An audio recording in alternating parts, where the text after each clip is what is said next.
ಕ್ರಮವನ್ನು ಕೈಗೊಳ್ತಾರೆ. ಇದರ ಸತ್ಯಾಸತ್ಯತೆಯ ಬಗ್ಗೆ ಕೂಡ ತನಿಖೆ ಆಗಬೇಕು. FSL ರಿಪೋರ್ಟನ್ನು ಕರೆಕ್ಟಾಗಿ ಮಾಡಬೇಕು. ಸರ್ಕಾರ ಯಾವುದೇ ಕಾರಣಕ್ಕೆ ಪಕ್ಷ ರಾಜಕಾರಣವನ್ನು ಮಾಡದೇನೆ ಸತ್ಯಾಸತ್ಯತೆಯನ್ನು ತನಿಖೆ ಮಾಡಬೇಕನ್ನುವಂಥ ಆಗ್ರಹವನ್ನು ನಾನು ಮಾಡ್ತಾ ಇದ್ದೀನಿ. ಇವತ್ತು ನರೇಂದ್ರ ಮೋದಿಯವರ ಜನ್ಮದಿನ. ದೇಶಾದ್ಯಂತ ನಾವು ಸೇವಾ ಚಟುವಟಿಕೆಯಲ್ಲಿ ಭಾಗವಹಿಸಿದ್ದೀವಿ.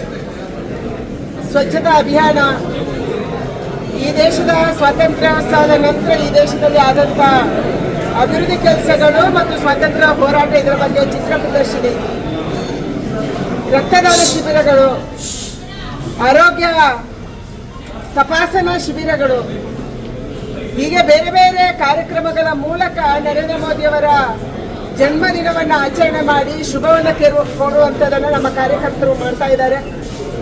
ನರೇಂದ್ರ ಮೋದಿ ಅವರಿಗೆ ಈ ದೇಶದ ಕೆಲಸವನ್ನು ಮಾಡೋದಕ್ಕೆ ಇನ್ನಷ್ಟು ಶಕ್ತಿ ಸಿಗಲಿ.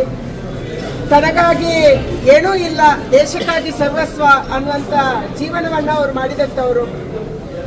ನಾಳೆ ಅವರು ಬಿಟ್ಟು ಹೋಗುವ ಸಂದರ್ಭದಲ್ಲಿ ಕೂಡ ಅವರಿಗಾಗಿ ಏನೂ ಇಲ್ಲ, ಎಲ್ಲವನ್ನ ತನ್ನ ಜೀವನವನ್ನು ಪೂರ್ತಿ, ತಮ್ಮ ಸಮಯವನ್ನು, ತಮ್ಮ ಯೌವನವನ್ನು, ತಮ್ಮ ಶಕ್ತಿಯನ್ನು, ತಮ್ಮ ಬುದ್ಧಿಯನ್ನು ಎಲ್ಲವನ್ನು ಕೂಡ ದೇಶಕ್ಕಾಗಿ ಕೊಟ್ಟು ಈ ದೇಶದ ಸೇವೆಯನ್ನು ಮಾಡುವಂಥ, ಭಾರತಕ್ಕೆ ವಿದೇಶದಲ್ಲಿ ಕೂಡ ಗೌರವ ಸಿಗುವ ರೀತಿಯಲ್ಲಿ ಮಾಡಿದಂಥ ಒಬ್ಬ ಮೇರು ವ್ಯಕ್ತಿತ್ವದ ನಾಯಕ, ಕೇವಲ ನಮ್ಮ ನಾಯಕ ಅಲ್ಲ, ವಿಶ್ವ ನಾಯಕನಾಗಿ ಇವತ್ತು ಬೆಳೀತಾ ಇರುವಂಥ ನರೇಂದ್ರ ಮೋದಿ ಅವರಿಗೆ ಭಗವಂತ ಆಯುರಾರೋಗ್ಯವನ್ನ, ಶಕ್ತಿಯನ್ನು ಕೊಡಲಿ ಅನ್ನುವಂಥ ಪ್ರಾರ್ಥನೆಯನ್ನ ನಾವು ಮಾಡಲಿಕ್ಕೆ ನಾವೆಲ್ಲರೂ ಇಲ್ಲಿ ಸೇರಿದ್ದೀವಿ.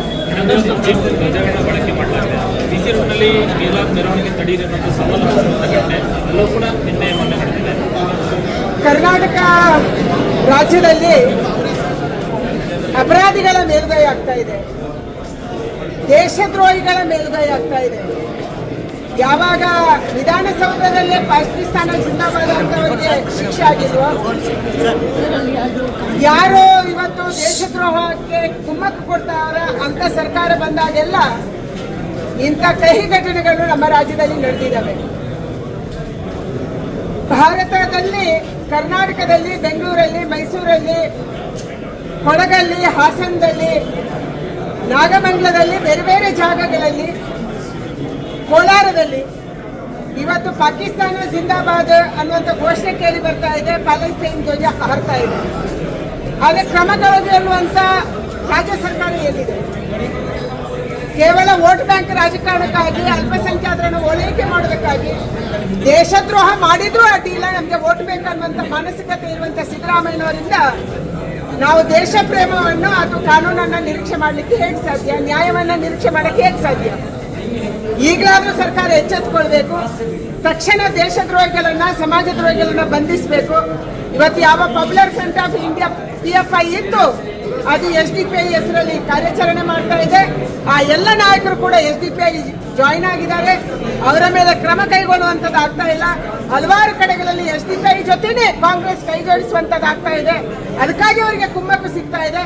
ತಕ್ಷಣ ರಾಜ್ಯದಲ್ಲಿ ಕಾನೂನು ಸುವ್ಯವಸ್ಥೆಯನ್ನು ಕಾಪಾಡುವುದಕ್ಕಾಗಿ ಇಂಥ ಎಲ್ಲ ದೇಶದ್ರೋಹಿಗಳನ್ನ, ಸಮಾಜ ದ್ರೋಹಿಗಳನ್ನ, ಯಾರು ನಾಗಮಂಗಲದಲ್ಲಿ ಗಣಪತಿಗೆ ಅವಮಾನ ಮಾಡಿದ್ರು, ಗಣಪತಿಯ ಮೂರ್ತಿಯನ್ನು ವಿಘ್ನ ಮಾಡಿದ್ರು,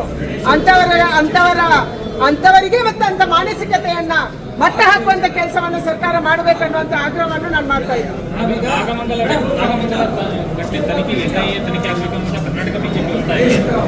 ನಾನು ಬಹಳ ಮೊದಲೇ ಒತ್ತಾಯ ಮಾಡಿದ್ದೀನಿ.